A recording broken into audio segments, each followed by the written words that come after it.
వేములవాడ పట్టణ ప్రజలందరికీ 80వ స్వాతంత్ర దినోత్సవ శుభాకాంక్షలు.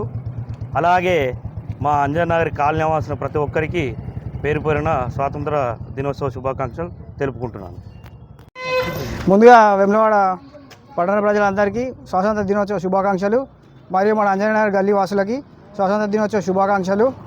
ప్రతిసారి ఇలాగే ఘనంగా వేడుకలు జరుపుకుంటామని ప్రతి ఒక్కరికి తెలియజేయడం జరిగింది. ఈరోజు 80వ గణతంత్ర దినోత్సవం వేములవాడ పట్టణంలోని ఆంజనేయ నగర్లో జరుపుకోవడం జరుగుతుంది. మరియు వేములవాడ పట్టణ ప్రజలకు, ఆంజనేయ నగరి ప్రజలకు, అక్కలకు, అన్నలకు, తమ్ముళ్లకు పేరు పేరున స్వాతంత్ర దినోత్సవ శుభాకాంక్షలు తెలుపు. ఈరోజు స్వాతంత్ర దినోత్సవ వేడుకలు ఆంజనేయ నగర్ కాలనీలో మన ఘనంగా నిర్వహించుకోవడం జరిగింది. భారత్ మాతాకి